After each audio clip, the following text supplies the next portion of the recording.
Ito po, no? Una, kung ako ba convinced na yung tinitira niya illegal drugs, hindi naman po siguro gaw-gaw o arena yung sisinghutin niya ron sa ilong niya. Hindi naman din po dinurog na tawas yung sisinghutin niya.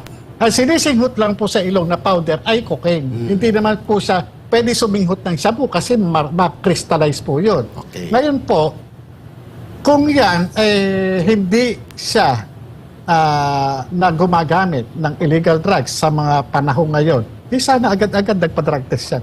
Ayun. Yung motivation ko dyan, yung nakita ko, nagkaroon ako ng first-hand information dun sa personal knowledge ng confidential informant. Nakita ko, nandudumilat dun sa mata ko talaga. Yan, nasa litrato. Klaro. Pinakita pa niya sa akin yung cellphone. Sabi niya, sir, ito po yan. Ito po yung nandyan sa ano. Tapos ito po yung isa. Yan. Ang tanong ko, sir, buhay pa ba si CCI? Buhay pa ba siya hanggang ngayon? Hindi ko po alam. Wala po akong ano. Huling kita ko po sa kanya noong pong 2012 pa. 2012, Pero naniniwala ako na sana no, na napapanood niya tayo at magkakaroon siya ng pangamba sa sarili niya na maaring matukoy siya nung kanyang mga kinunan ng litrato na siya yung nasa likod ng mga litrato at saka siya yung nasa likod nitong Si ano, sir? Ganun po eh. Si Na itong mga nasa impluensya ng ipinagbabawal na gamot ay wala sa hustong Katino. pag-iisip. Ibig Claro. sabihin, hindi siya normal.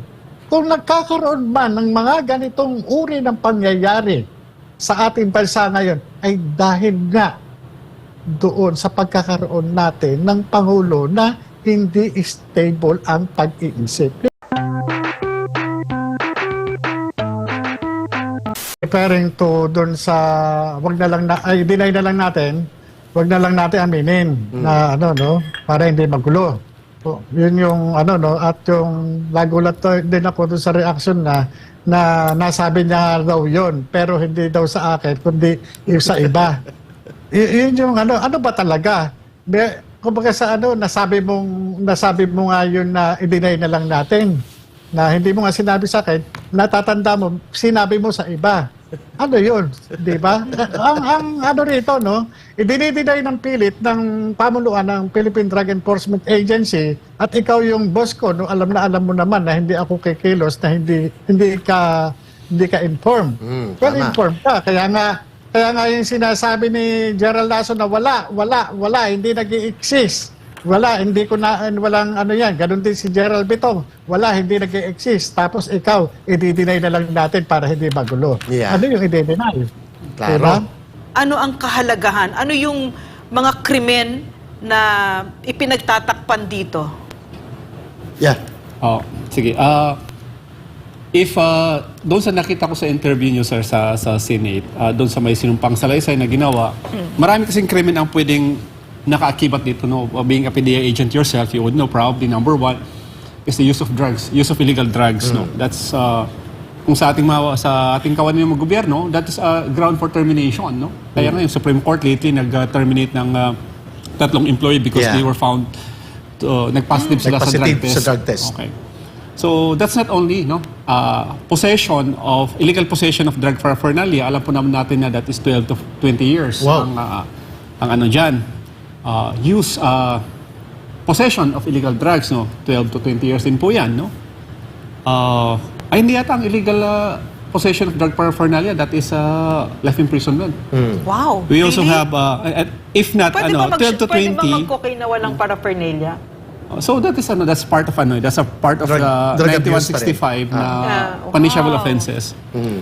Yung maintenance of a drug din, kasi kung sabi niyo, kung makausap Raquel. niyo yung sa paulit-ulit na ginagamit yung kwarto na yan para pag to use illegal drugs, yan is life imprisonment. Oh. So, dapat malaman natin kung sino may-ari niyan. No? O kung hindi naman siya ang may-ari, pero lagi siyang bumibisita, that's what they call visiting a drug den, that's also punishable. I think that's Section 7 ng 9165. I think that's 6 to 12 years in prison. Mabibigat pala, attorney, binabanggit mo. Yes, oo. What At else? hindi lang ito nabanggit sa Senado, Ma'am Lorraine. Tanong namin sa attorney, Sir Jojo Holda, Is there any more? is there Illegal possession. Illegal possession. Attorney, Yes. how important to emphasize That's why. na ang involved ay dating senador siya at ngayon ay presidente ng bansa, how seriously aggravating to that? To the degree of offenses and Serious penalties. Yung mga ano kasi, if found guilty sa mga crimes na to, life imprisonment na yan, no? Oh. So, kung natuloy yung operation noon at natuloy yung kaso, malamang hindi siya yung presidente natin. No? Ayun. But of course, to be fair, habang hindi pa siya undergoing trial at wala pang verdict ang court, he can enjoy the presumption of innocence. Okay. Kaya nga ang tinatanong natin dito is, was there connivance of government agents para pagtakpan yung issue na ito? Kasi sabi na, meron tayong pre-operations report, there is a magkakaroon ng operation pero hindi natuloy. Hinarang. There is an abuse of power. Kasi kung sinabihan sina Sir Jojo dito na huwag niyo ituloy yung operation, Yeah. that is unfair kasi sa mga ibang tao na dahil hindi ka connected, sila na-operate. Somebody who is using this one, na-operate. Kaya nga may mga tanong ako sana kay Oh, Sir sige, Jojo. go ahead. Interact mo sa kanya. Pero ito, yung Go mga ahead. possible crimes committed, Sige. I'll just enumerate na lang. If si Sir Jojo would probably correct me. Number one is possession of illegal drugs. That is Punishable by? 12 to 20 years. Yeah. No? Ang possession of drug paraphernalia, I think that is Section 12, 1 to 4 years. Maintenance of a drug den, Section 6, life imprisonment. Wow. Visiting a drug den, Section 7, I think that's 6 to 12 years. So this one, nandyan pa yung administrative offense, mga ganyan-ganyan. Senador siya that time. Yung tinuturo si Bongbong Marcos Jr. Alam niyo yung mga iba na tinanggal sa pwesto because nag-positive sa drugs. May tinatawag dyan na accessory penalties na perpetual disqualification from holding public office. Oh. So this is how grave these offenses are. So, wait. So, presuming that he's guilty, no? Yes. Presuming, then he got away with so much. Dahil hindi tinuloy ang operation, Look at those pinagtakpan. crimes. Sir Yeah. Jojo, may tanong si Sir... Yes, sir. May tanong si Attorney Busanto, would you like to interact? Sabi niya, ano daw ang karagdagang impormasyon mo dito kung bakit napakaseryoso ng revelation na ito at kaya ikaw ay nagtataya ngayon? Would you like to interact with Attorney Busanto? Sandali po Sandali, nawala yung aking monitor. Hello. Ano po ang tanong? Ang Sorry. tanong, sir, gaano kahalaga po mga binanggit ng isang abogado sa mga penalties involving sa ganitong offense na tinarget sana ninyo para i-operate subalit pinigilan?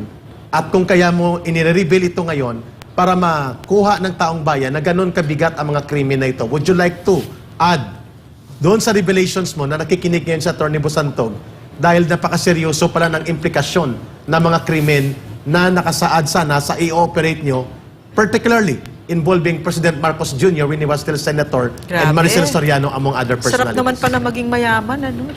Ganito po yun, Get away Bali, with ang so paglabas much. ko ito yung doon sa yung pagkakalabas, yung illegal na pagkakapalabas ni Maharlika doon sa mga confidential documents na naglalaman ng mga confidential o classified information. Yes. Kaya bilang alagad ng batas, dahil nalalathala yan, nalantad sa publiko, ang habol na rito is yung yung mandato ng law enforcement agency, particularly yung PIDEA.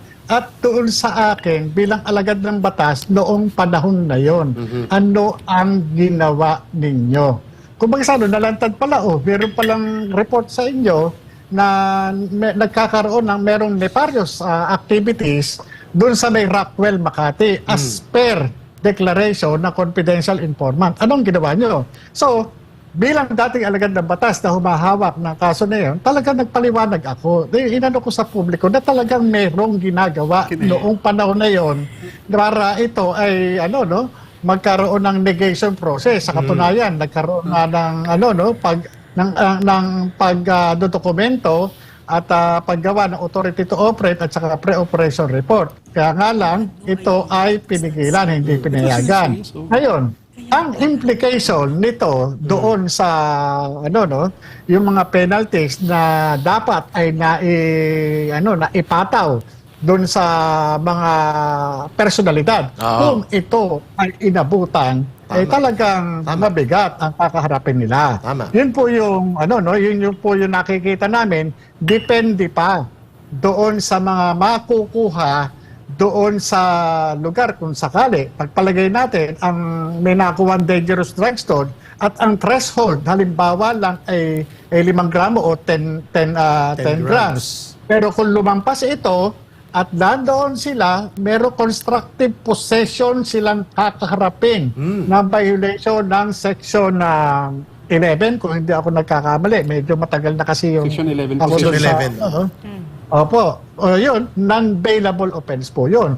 Pero kung below threshold, bailable. Pero tama po yung sinasabi ni attorney na yung maintenance ng drug din, kapag ka talagang napatunayan ka dyan, habang buhay na pagkabilanggo po yan. Ayun. Sir Jojo, Wow. may binanggit ka sa Senado, recorded na po ito.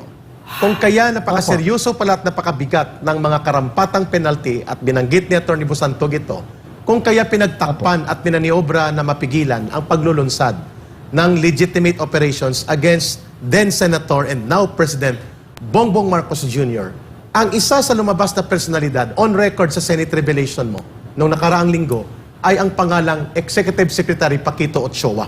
At sabi ni Atty. Busantog, Grabe. at that time siya ay active government official, ang pagtatakip na ito ay may karampatang mabigat din na mga penalty. Tama po ba yung pagkakuha namin that you were identifying in your revelations na si Paquito Ochoa, the Executive Secretary of Noynoy Aquino, was involved sa pagtatakip at maniobra na mapigilan ang operations na ito? Hanggat maaari muna po sana, ayoko muna pag-usapan yung patungkol kay ES Ochoa at ito ay nireserba ko sa May Senate. 7 Okay. Yeah. Sige. Senate. Pero doon sa bilang public officer, kahit na sino pa yan, kung Sige. ikaw public officer ka, merong qualifying aggravating circumstances na po pwedeng magamit. Dahil bilang public officer, pag sumali ka sa anumang illegal activities o anumang kamalian, diyan katatamaan. Sir, Yun. Thank you, sir. May question lang ako sa iyo kasi it seems that a lot of the issues that's being discussed is not really the content of the operations report, no, or the pre-operations report, but it's about your it's about you as a person. Yes. Ilang taon po ba kayo sa PIDEA? Umigit ko mo lang po sa 5 taon po ata. And in this 5 years of stay in the PIDEA, you had been a part of many operations of this nature. Opo. Opo. Ako po yung nag-lead. Ako po yung may isang case officer. Ako po yung nag-undercover. Ako po yung lahat. Halos lahat ng mga In this lahat ng mga po pwedeng sa mga naging papel mo dito sa PIDEA as a part of a drugs officer, ikaw po ba ay nakapag-file ng mga kaso at yung mga kaso to ay nagkaroon ng successful na conviction? Opo, ilan na po yung napakonvict natin sa katotohanan. Ganon din po sa mga empleyado ng mga opisyalis ng PIDEA na nahawakan ko yung kaso. At meron na po tayo mga naimbestigahan at na-dismiss po ito. Bali, kung di ako nagkakamali, dalawang director may salary grade 27. At ano pa ba? Mga malalaking kumpanya at yung mga drug trafficker, marami po. Tapos yung discovery po ng accumulated funds ng Binondo Drug Cartel na 200 billion pesos. Yung at yung nung magkaroon ito ng Asset Preservation Order sa tulong ng Anti-Money Laundering Council nung panahon ni Director Aquino, ay ang inabot na lamang po namin is 130.4 million. So ito po yung kitang-kita po talaga kung gaano kalaki yung yung kinikita ng mga sindikato. Grabe. Kung titingnan nyo, bilyon hindi milyon, bilyon. Kaya talagang kayang magpatakbo ng gobyerno. Kayang magdikta ng mga tao sa gobyerno. Kaya nga ako doon, consistent po tayo doon sa ating kampanya, doon sa ating advokasya. Kung babalikan po natin yung mga interview ko, yung mga labang ko sa YouTube, talagang sumisigaw ako talaga ng ano ba nangyayari dito? Parang ginawa nyo na lang wetting ang kampanya natin sa illegal drugs. Bakit ko nasabing parang wetting? Pag wetting kasi nag-e-exist yan. Hindi ho ba? Bawal siya pero nag-e-exist dahil nga may mga nakapatong, may mga nakadagan. Di ba? May nagpoprotekta. Ganun ang ginagawa sa drugs. Kaya ngayon, hindi ka nagtataka talaga kung bakit yung mga involved sa drugs talagang hayagang ipinakikita, halos ipinagmamalaki pa na best friend ng mga nakaupo o mga pinuno ng ating pamahalaan. Tato pa. Sige, okay, Attorney Basanto. Yung Thank you, sa sir.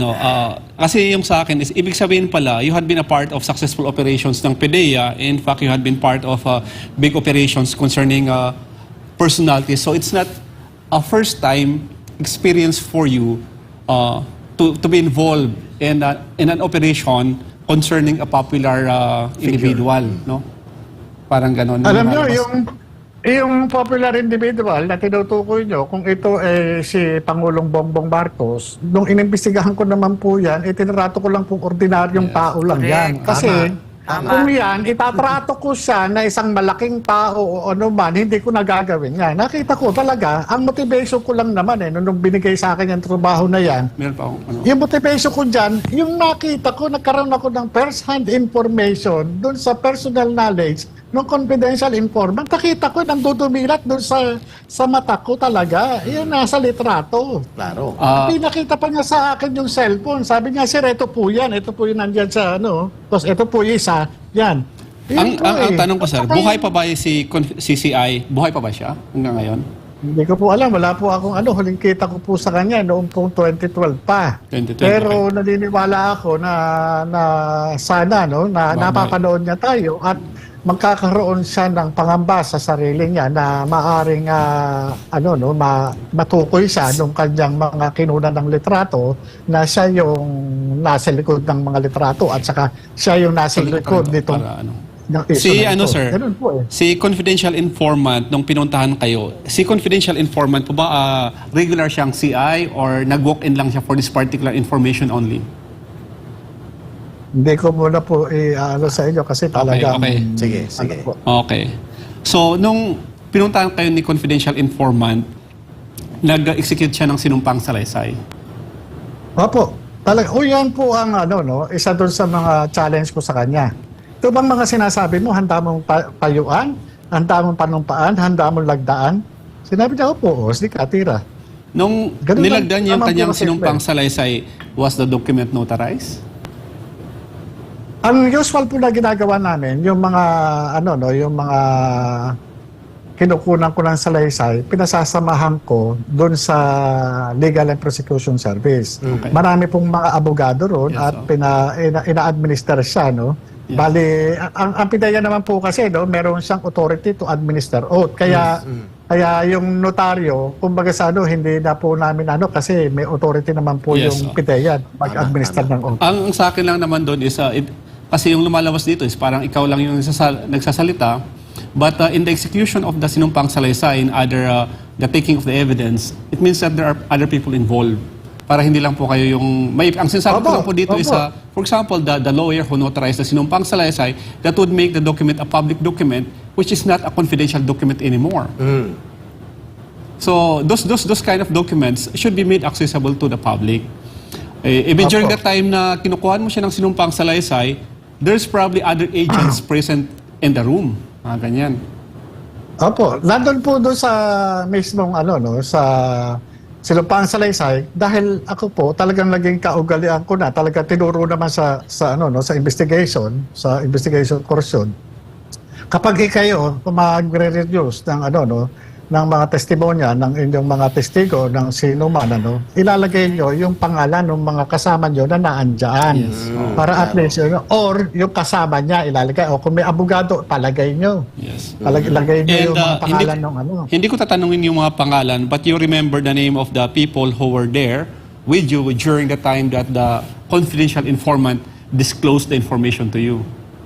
Sa totoo lang po, sa dami ko ng inimbestigahan, kung ako'y magsasalita ng eksaktong pangalan, tapos pag lumutang po yung dokumento at nagkaiba, kawawa naman po ako.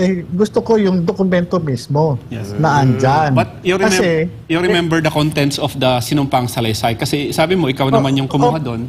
Opo, yung meron po akong mga natatandaan, talagang pilit kong nire-recall eh. Kasi kapag ako tumipa ng isang sinumpaang salaysay, lalo na kung ito no nagde-declare no ng ano no ng kaalaman patungkol sa ibang tao sa isang pangyayari, sinisiguro ko na yung kinukunan ko ng salaysay ay nakakapag-elicit ako ng mga personal information na magmula doon sa deklarant. Yes. Para itong kinukuha kong salaysay sa kanya hindi lang basic, kundi pati yung kanyang personal circumstances, pati yung kanyang eskwela na tapos niya o anuman.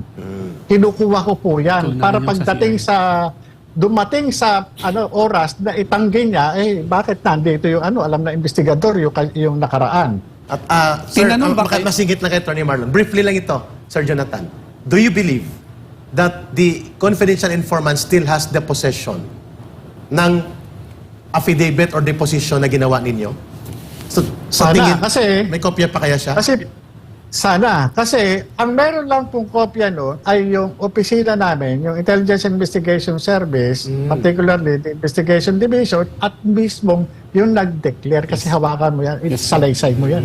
Okay, klaro. So after na nagawa natin ang sinumpang salaysay, attach yung mga documents na binibigay ni CI like pictures or videos if ever mayroon man, you submitted this to whom?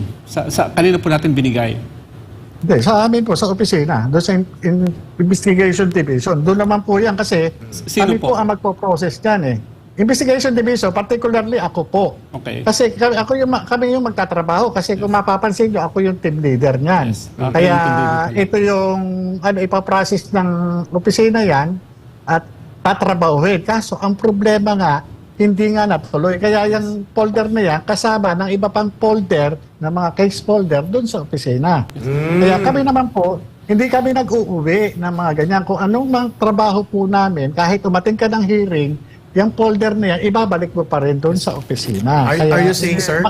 Sir, are you saying that yung mga hindi itinuloy na operations na na-request sana ng pre-op authority are archived and therefore naka-file pa rin sa opisina? Tama po ba? Opo, nandun lang po yan. Hindi naman pwede iuwi sa bahay yan. Kasi ang marilib ka man, o naman, pwede naman ituloy na ibang ahente yan eh. Okay.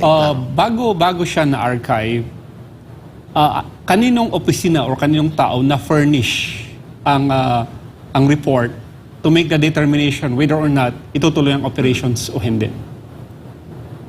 Kasi sabi mo, ikaw ang nag-recommend na mag-operate, di ba? Yung hepe ko, si Director Francia, kasi siya lang yung... Si Francia, Kasi siya naman yung may siya naman yung may control do sa investigation division eh. Kami lang ang napaka sa amin informal lang naman lahat yung kilos namin kasi kami lang. Yes, Kami lang yung nandun. but you can say personally with your own personal knowledge that Director Francia was furnished a copy and actually saw the operations report in the attached sinumpang salaysay. You could say that.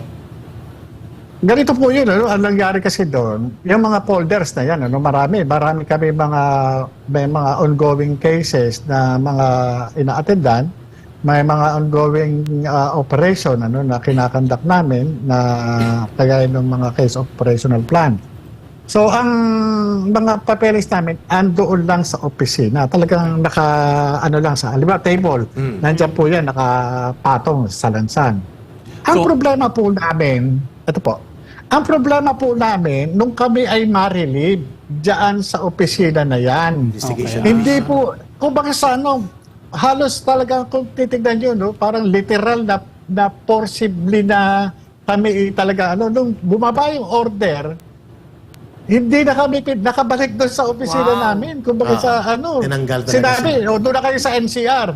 Okay. Ganon Ituloy po. natin yan. Ultimo nga yung mga issued firearms po namin na halimbawa, Tigas ni Bongbong. may mga Astig ano ka, po, Bongbong. Sadali po, Nung ma-issue po yung may mga baril po kami, mga sidearms. Meron kami may mga tabor kami, may M4 na mga high-powered firearms na ito talagang juridical yung yung parang juridical yung issuance para in case na may eventuality madali namin baltakin yung high powered firearm kung may responde o may biglaang operation, ganun po yung namin.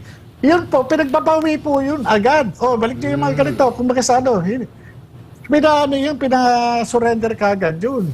Sir. Sa totoo lang, may during tanong that ako, time. sige, sir. Okay. Apo. Sir, may Ah. tanong lang si Attorney Marlon. Apo. Wow. Do you remember the circumstance kung paano mo nalaman na huwag itutuloy ang operation? Paano mo siya nalaman? Ito po yun, no? Basta ang ano na lang po na ayaw ni DDGO. So, nung pinuntahan ko siya, sir, wala. Sabi niya, hindi kayo pwede magtrabaho. Ganun lang eh. Hindi kayo Magtrabaho pwede on this magtrabaho. particular case? Or sa lahat ng Hindi. kaso? Ang sabi lang niya noon, IIS kayo eh. Sabi niya gano'n, hindi kayo dapat nagtatrabaho. Kumbaga sa para intelligence gathering lang kayo, parang gano'n. Oo. Parang ayaw niya kami pag-operatein. Pero, dumating yung point na nakakatrabaho kami na pasundot-sundot pagka yung medyo naiaano kay DJ Gutierrez. Kasi hindi naman kami basta makarekta doon sa Director General kasi may chain of command dyan eh.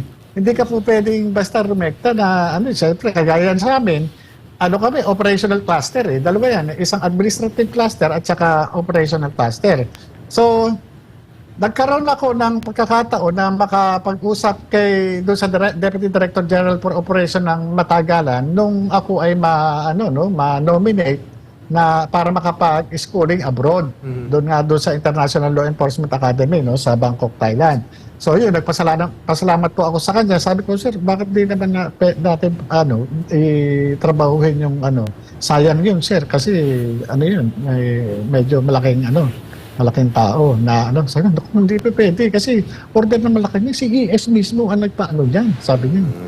Hindi, mamalasin tayo dyan, huwag yung, sabi, marami pa kayong mapatrabaho, huwag yung anuhin yan, mamalasin tayo. Sabi niya gano'n. But in your experience as a PDEA agent for you say 5 years on different capacities, first time mo ba na narinig na nasangkot ang pangalan ng Pangulo? On the time na nagsalita lang si CI or are there other occasions na narinig mo ang kwento na ito? Yun lang po. Yun lang. Ang kaibahan nito, sa Attorney Marlon, Ma'am Lorraine, direkta po ninyo, ulitin namin ang tanong, na na-interview at kinuhanan ng salaysay ang confidential informant, kayo mismo nagproseso. Tama po ba? Opo, ako po. Claro. Kasi ako yung humawak ng kaso eh. Klaro. At Sir, saka talagang sinigurado ko, Sige, po. ituloy niyo po, sayang. At sinigurado ko po kasi, nung kulang ko siya ng deposition, sinigurado ko na parang isahang tipahan na lang. Kasi, ang purpose kasi doon is yung makapag-apply na, halimbawa na-verify namin yung veracity ng ng information, Search warrant ang sunod. Ang po namin dito, ang next step is to, apply ng search warrant. SW. Kasi meron akong specific instruction dun sa confidential informant at kung natuloy nga yun po yung purpose nung authority to operate at saka nung pre-ops. Klaro. Kasi Yes, sir. yung po mga dokumento, Ma'am Sir, Lorraine. ganun po ba ang palakad sa PIDEA na kapag ka mataas ang pwesto, makapangyarihan at mayaman ay untouchable? At pagka-ordinaryong mamamayan ay tuloy ang investigasyon, pero kapag ka mataas na opisyal o mayaman or artista or may koneksyon sa Malacanang ay hindi sila pwedeng galawin? Ganun ba ang palakad ng PIDEA? Go ahead, sir. Iyan nga po yung isa doon sa laman ng reklamo namin. May kasama po akong dalawa pang ahente na reklamo namin yung mga irregularities noon sa Philippine Drug Enforcement Agency. Kaya lang, ang problema, sa kabila ng napanumpaan na namin yun, kay Director Hill Pabilona, na isang abogado, hindi niya binigyan ng bigat o pansin, Bagkos talagang ang nangyari, yung dalawang kasama kong ahente, talagang ginawan nila ng paraan para humiwalay sa akin. At iwan akong mag-isa. So sa akin kasi, ang purpose kasi nung pagpapile namin ng reklamo sa Internal Affairs Service at saka doon sa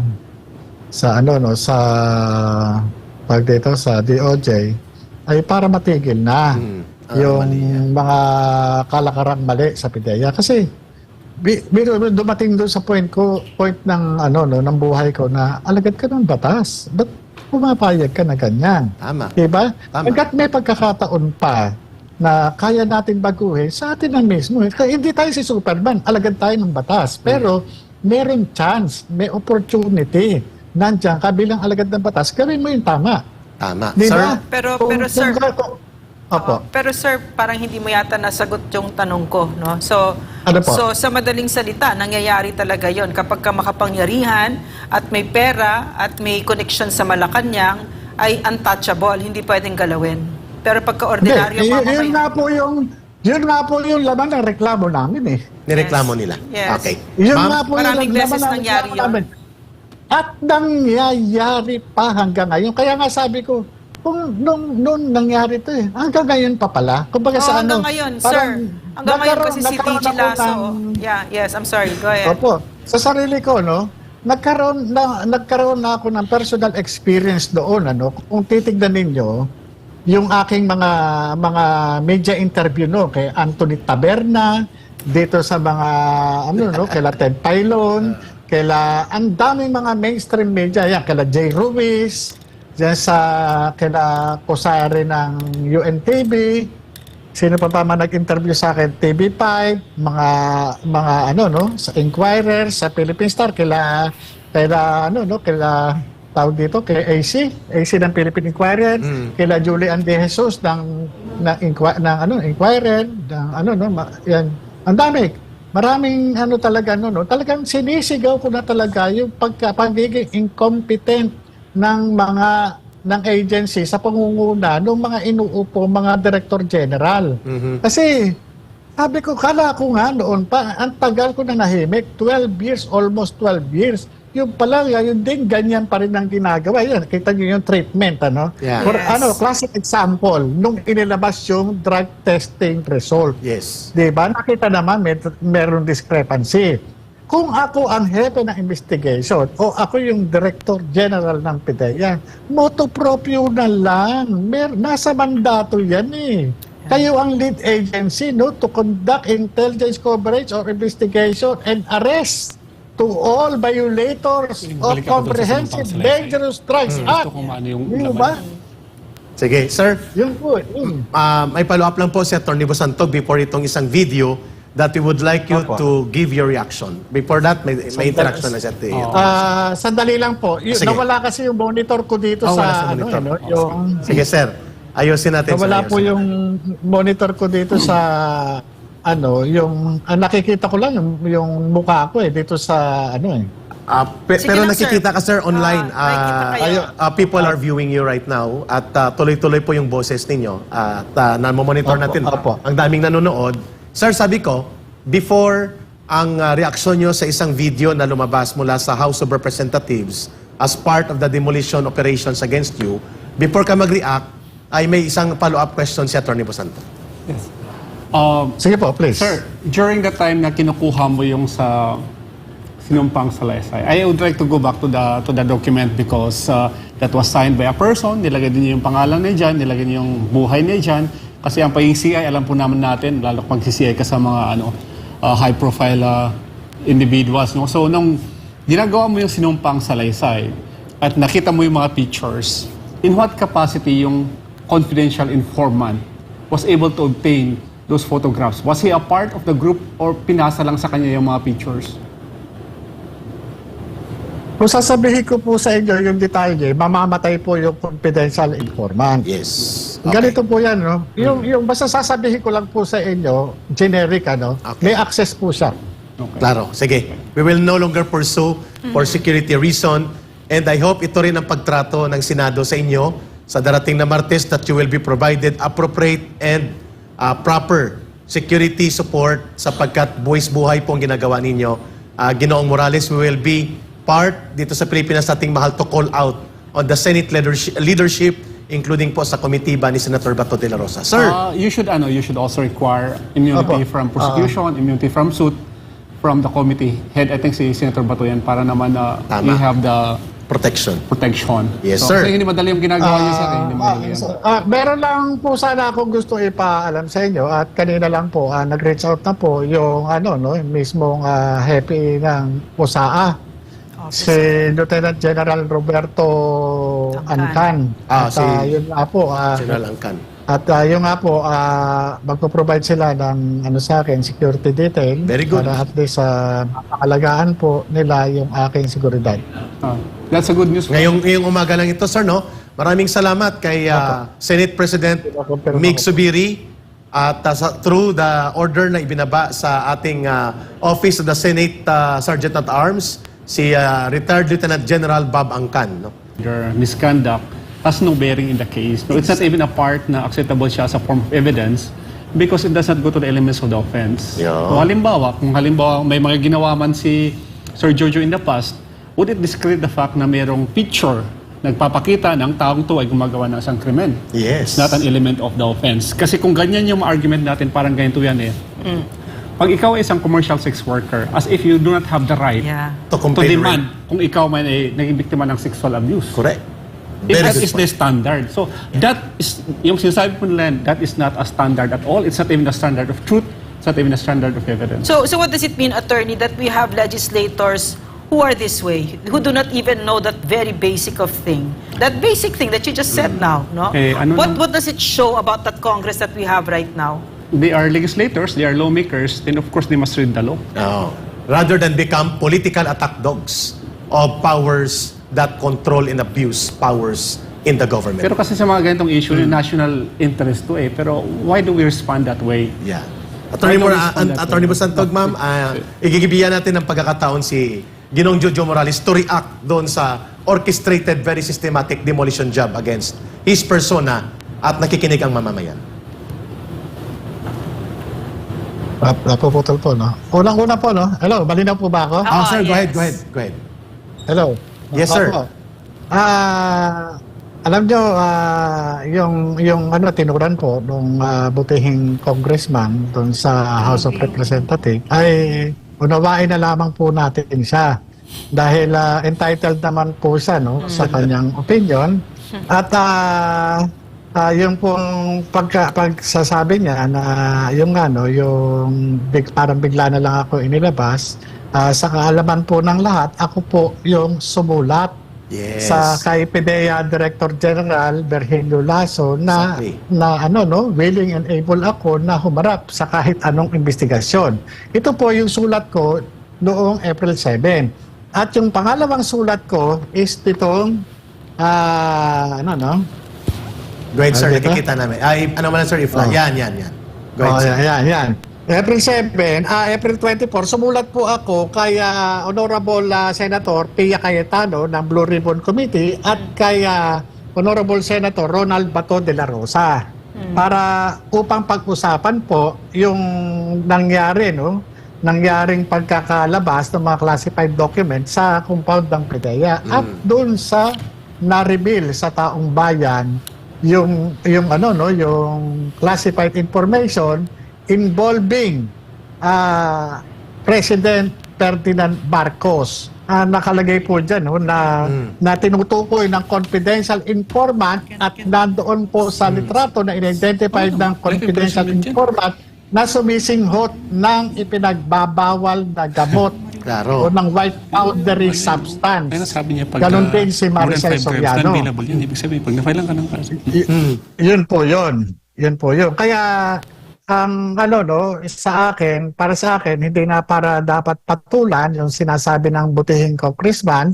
At kung meron man silang gustong matiyak patungkol doon sa mga sinasabi ko, bakit hindi sila gumawa ng formal na imbitasyon para sa akin at doon nila ako gisa-gisahin. Ayun. Para matest nila kung ano itong mga sinasabi ko. Ngayon, kung hindi sila satisfied sa mga sinasabi ko, pwede naman nila akong pakulong doon sa kanilang Sir Jojo, napakatapang po at napakadirekta ng sagot ninyo. Yan po ay malaking challenge. Ang taong nagsisinungaling ay hindi handang humarap kanino man na china-challenge ang kanyang pagkatao. Pero pag katotohanan ng bit-bit niya, kahit isang dosenang leon at tigre ang iharap mo, hindi siya aatras sapagkat nandun ang katotohanan sa kanya. Yeah, may I just pasingit lang kasi natatakot ako sa sinabi mo, Sir Morales, no, Sir Jojo, na hinahamon mo ang Kongreso, na imbitahin ka sa Kongreso. Hindi po sila nandyan para hanapin ang katotohanan. Nandyan sila para sundan kung ano man yung utos ni Martin Romualdez. At ni Bongbong Marcos. At ni Bongbong, of course, ni Bongbong Marcos. At ni So, Lisa. wag po kayong aabot doon kasi bababuyin kayo ng mga yan, no? Pero ang taong bayan naman, Ma'am alam Lorraine, niyo po- ang tagabantay dyan. Yes. Alam niyo po, ako ay naging alagad ng batas.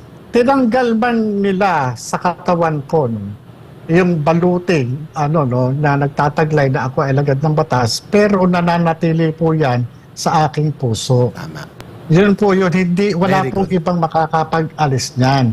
Kaya kung ako man pupunta sa yungib ng leon, ay talagang haharapin ko po yan. Dahil ang dala ko po ay katotohanan. Klaro. Yes, sir. Yun ang Very gustong good. marinig ng taong bayan.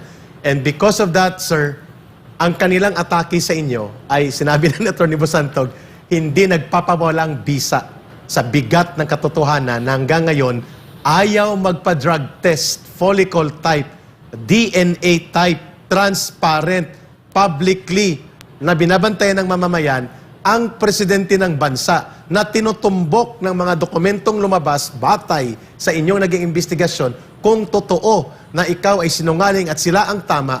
The only way for that to prove na hindi siya involved ay talagang magpa-hair follicle DNA type drug test. Bakit kaya ayaw niya?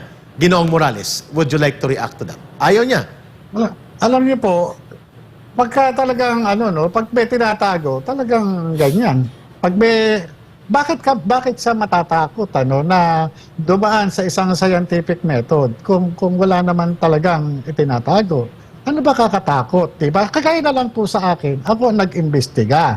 Ako'y natatakot doon sa nabulgar na pambansang seguridad o pambansang seguridad na impormasyon na malalagay sa sa alanganin itong bansa natin dahil biruin nyo ba naman nalantad na kung ano yung naging activities ng naging presidente ng Exactly. ating bansa ngayon. Kaya nga dapat yun ang tutukan. Hindi yung ako ang sisiraan. Nagtataka ako, baka bigla ako ang naging akusado. Hindi naman ako. Di ba? Tama ka. Kung meron man dyan na dapat napatunayan na siya ay malinis, dapat yung Pangulo mismo. Yes. Diba? Tama, Kung because ako- kung- your kung ikaw ang allegations leader, against him, sir, no? So excuse me, your Tama. allegations against Kasi- him can only be addressed if he face you squarely, kung hindi man sa loob ng Senado, doon sa public, transparent, scientific drug test para tuldukan kung ikaw ay tama o hindi sa naging investigasyon ninyo. May tanong ako. Lilinawin ko lang po, Okay, lilinawin ko lang po. Hindi po ako ang nag-aligasyon sa kanya. Yes. Ito po yung confidential informant. Klaro. Ito pong information na ito nalantad sa publiko nung inilabas ni Maharlika. Hindi po ako. Klaro. Kaya nga parang ang pinipin daw nila ako dahil ako yung investigador. Pero bakit hindi natin mismo yung nasasangkot dyan, yun mismo ang magpatunay na siya ay malinis. Na lahat na nakalagay sa informasyon na yan na nilalantad ni Maharlika hindi totoo. Ito yung aking drug test. Ito ang aking hair follicle drug test. Di ba? Klaro. Yun, Yes, sir. magpapatunay yun. Thank you, Ganun sir. po. Attorney Marlon. Noong nakausap niyo yung confidential informant, ano pong sinabing ginagamit during that time? Okay Kasi- po, specific. Okay. Okay. Klaro. Supported with picture, sir, ng bago mo gawin ang kanyang salaysay. Oo. Opo, yun kasi yung naging motivation ko dahil nung binabanggit niya yung mga personalidad talagang, ito po picture, at hindi lang po yung computerized print out na litrato, pati yung pinanggalingan. Kaya nga kung makukuha natin yung folder, may certification bawat litrato na siya ang kumuha. Sir, may tanong ako. Yes, ma'am. Opo. Kay Sir at saka kay Attorney Bosantog. Kasi yung idinidiin natin, no, yung hinihingi ng taong bayan, yung hair follicle test, mukhang hindi mangyayari yon. No? No, Kasi ayaw ang niya nakikita ko kasi dito ay ang isang taong mahina, ang walang karakter ito, no, na buong buhay niya talagang nakalusot siya at pinagtakpan ng napakarami at marami siyang hinawakan na posisyon na he was so unfit to hold kasi maraming nagtakip sa kanya. So, hindi mangyayari siguro yung follicle test na yon. Pero yung nangyari ito 12 years ago, no? Pwede pa ba siyang habulin dito? Attorney Bosantog, then si Ginong Morales mag-react din.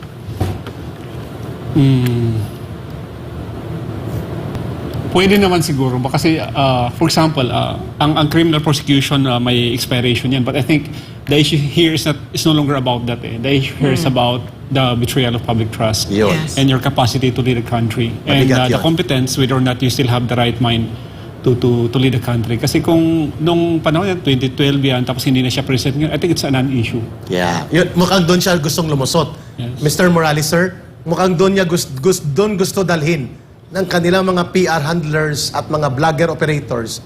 Matagal na yon, tapos na yon. Nagbago na yan, tao na yan. Huwag niyo nang kalkalin yung mga bagay na tapos na. Hindi, How do you react to that? pero yung tanong ko kasi,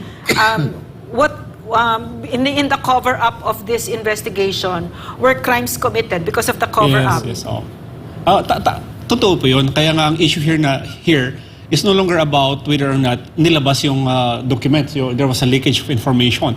Because at the end of the day, for me, that trumps everything. That's a matter of national interest. Was there an abuse of power when there was supposedly an operation to be conducted against certain individuals, but due to interventions of people from the Malacanang, the same was not?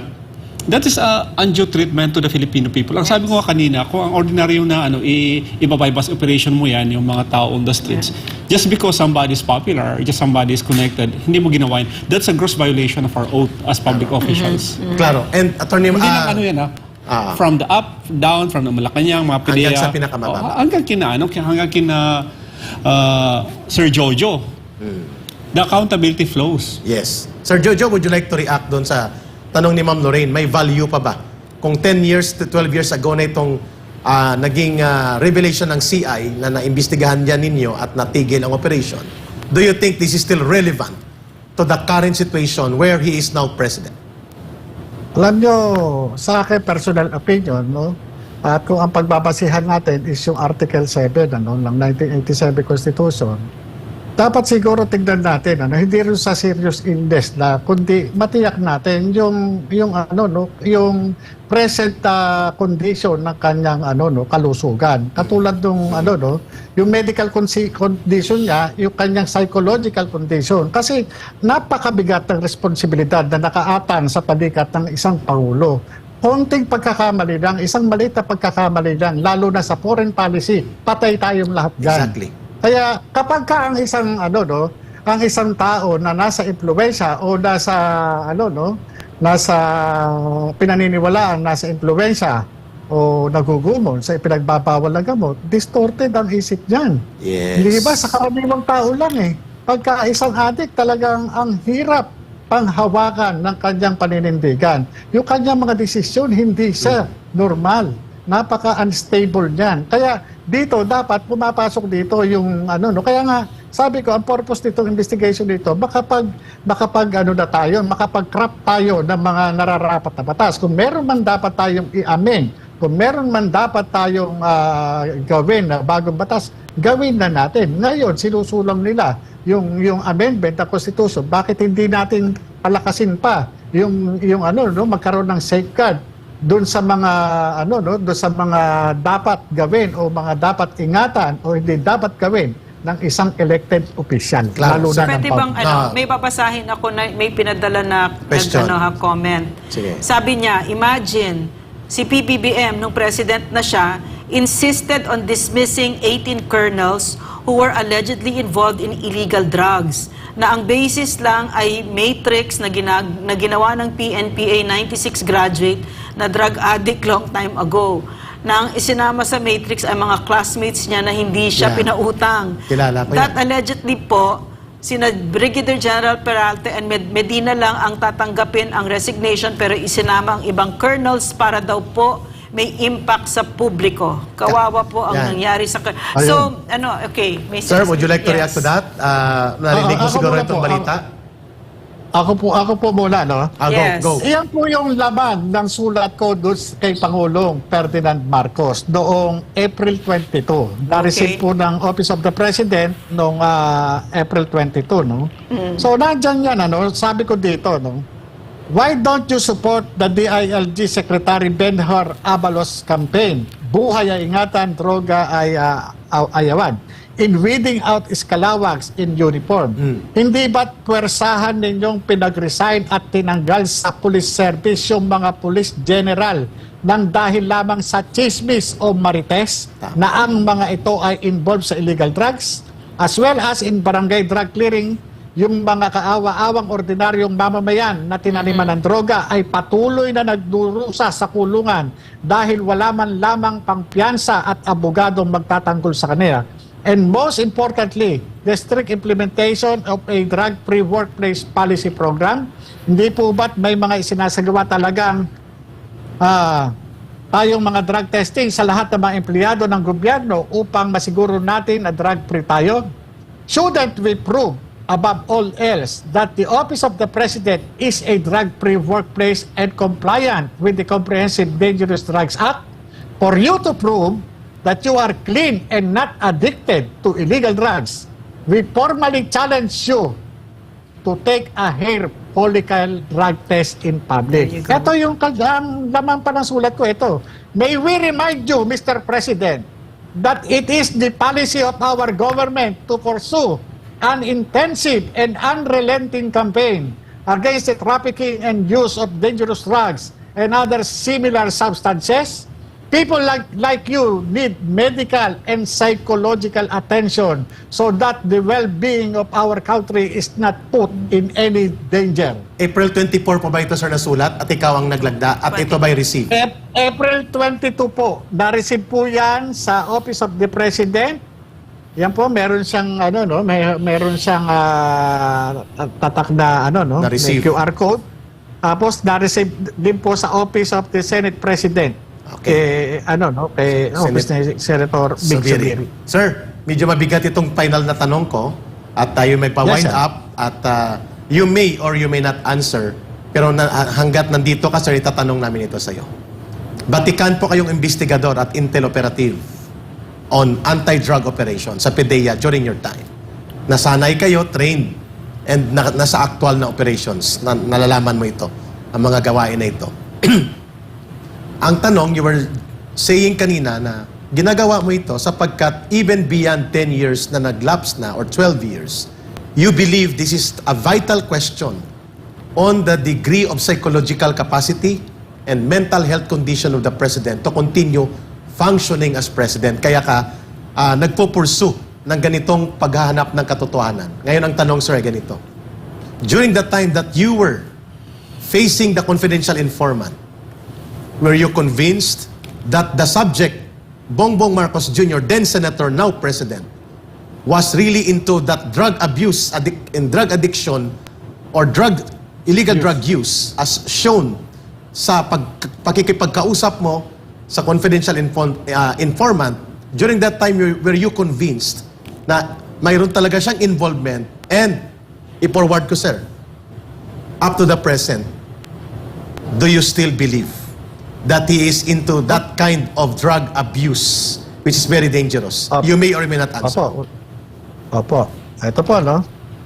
Una, kung ako ba convinced na yung tinitira niya illegal drugs, hindi naman po siguro gaw-gaw o arena yung sisinghutin niya ron sa ilong niya. Hindi naman din po dinurog na tawas yung sisinghutin niya. Ang sinisinghut lang po sa ilong na powder ay cocaine. Hindi naman po siya pwede suminghot ng shabu kasi ma-crystallize po yun. Okay. Ngayon po, kung yan hindi siya na gumagamit ng illegal drugs sa mga panahon ngayon, di sana agad-agad nagpa-drug test yan. Ayun. Yun lang po. Your answer is now understood by the people. Maraming salamat, sir. Claro. Punong-puno ako ng galit ngayon, sir. Kasi ganito pala kapag ganito pala, parang napakaliwanag, no, na nakalusot sa isang napakaseryosong krimen. Kasi pinakita sa atin ni Attorney Bosantog, napakaseryoso ng mga krimen na nalusutan if he is guilty ni Bongbong Marcos kasi siya ay senador noon. Paano pa kaya ngayon presidente siya? Exactly. No? At paano pa kaya yung mga maliliit nating mga kababayan, no, na nahuhuli? Ibig sabihin ba sa Pilipinas ang batas ay para lang sa mahihirap? Ito sila Lisa Araneta, kaya pala ganyan umasta sila Lisa Araneta Marcos na parang they are above the law. Yeah. Kasi pala talaga sa isip nila, they are above the law at hindi lang pala sa isip nila. Totoo pala. No, totoo Yun. pala. Yun. Ako, ganito po, ano? Right, sir. Right. Bigla tuloy ako na-excite sagutin si, si Ma'am, Ma'am Lorraine. Yung nangyari po doon sa SMNI, na pagkakaloob, pagpapataw na indefinite suspension na wala naman sa batas na patawa ka na. Ito yung, yung isang parang walang iniwan sa isang drug offender o habitual drug user. O, ito sabihin na junkie o talaba na talagang pagkaya nag-treat. Talagang aabutin mo talaga yung yung talagang pagpapahirap na walang katapusan pagpapahirap. Kasi nga, anong dahilan? Adik eh. O bakit yung isang biktima tinatad ng saksak? Talagang punong-puno talaga. Talagang halos hayop yung trato doon sa sa isang biktima. Kasi nga, adik eh. Bakit yung isang hinalay niya yung kanyang anak na siyam na buwang gulang. Yes. Kasi nga adik eh. Ibig sabihin, doon tayo pumupunta doon natin napapagtanto na itong mga nasa impluwensya ng ipinagbabawal na gamot ay wala sa hustong Katino. pag-iisip. Ibig Claro. sabihin, hindi siya normal. Kung nagkakaroon man ng mga ganitong uri ng pangyayari sa ating bansa ngayon, ay dahil nga doon sa pagkakaroon natin ng Pangulo na hindi stable ang pag-iisip. Yun lang po. Tinumbok po ninyo, Ginoong hindi lang. Morales, Yeah. ma'am. Before Yeah, your, yes. kay Atty. Busantog, your final interaction din sa Atty. Busantog. Yeah, I mean, Attorney Basantog? No, ikaw Okay, muna. sige, Ikaw more than anything for me, no? Siyempre maraming issues ito. Marami, napakarami, no? Pero ngayon ang nakikita ko, nararamdaman ko, social justice issue ito. Sa bansa pala na Pilipinas, dalawa pala ang sistema dito sa hustisya. Na meron para sa mga mayayaman at makapangyarihan at meron sa mga ordinaryong mamamayan. Papayag ba kayo? Ako hindi ako papayag. Malapit na ako mamatay. Hindi ako papayag. Aayusin natin ito. Dapat ang tama dito, no? Ang tama dito, papakita natin, no? Papakita na kasi digital ito. So, nag-iiwan tayo ng love letter. Hindi lang sa mga buhay ngayon, kundi sa mga apo natin, sa mga salinlahing Pilipino. Ganito lumaban para sa Pilipinas. Kasi ang Pilipinas maraming abusado. No, marami talaga ang pakiramdam nila porket may pera sila. No, kahit na anong kababuyan pwede nilang gawin at naramdaman namin yon dito sa SMNI, ramdam na ramdam namin. Kababuyan ng NTC, kababuyan ng MTRCB, Yes. kababuyan ng Kongreso, kababuyan ni Martin Romualdez, kababuyan ni Bongbong Marcos at ni Lisa Araneta Marcos. No? So, makinig kayo, mga anak ko, mga apo ko, mga hindi ko na kayo makikita siguro. Huwag kayong pumayag. Huwag kayong pumayag. We are creating a country habang buhay kami dito na hindi ganyan, na hindi nyo naaabutin. Pero kung sakali meron na namang Marcos, no, na Bongbong Marcos, at lumusot na naman yung kababuyan nila, huwag kayong pumayag. Ganito lumaban katulad ni Jojo Morales. Itataya ninyo ang buhay. Walang matatakot dito. Tama. I second the motion sa aking co-anchor na si Ma'am Lorraine Maribadoy. Sinusundan ko at titindigan ko kasama siya ang kanyang naging pahayag. Your final interaction kay Ginoong Jojo Morales. Thank you, Ma'am Lorraine, for a very emotional and very mind-jolting wake-up call for the Filipino people at sa inirasyong nakikinig sa kasalukuyan. Attorney Marlon, your final interaction kay Ginoong Jojo Morales. So, siguro wala naman akong mga katanungan because most of my questions were Yan, answered. nalabas mo talaga, attorney. Grabe. Nakakagalit yung mga nilabas mo. Serious crimes, Yes. no? Naipaliwanag Yung pala mo. yung nalusutan ni Bongbong Marcos, no? At ng mga nagtakip sa kanya. Wow. Yes. Most of my questions were answered. So, ang sa akin lang is that I wish and I pray for Mr. Morales that truth will come out, no? And then that you are protected. At kasi this for me is a matter of national interest Yes. na maging part siya ng national discussions involving our national politicians. So I hope that you continue on your crusade for the truth to come out. Whatever be the source of that truth, that it will come out one of the day. Ang mga bansang ganyan, no? New Zealand, where you just came from recently, hindi naman sila umusbong sa lupa na ganyan na sila, di ba? Dumating sila sa kasaysayan nila na ganito din, no? Ganito din kababaw, ganyan yung kababuyan ang pinagagawa sa kanila. Pero ang taong bayan tumayo at hindi pumayag. So we are creating our country even as we speak right now. Tama.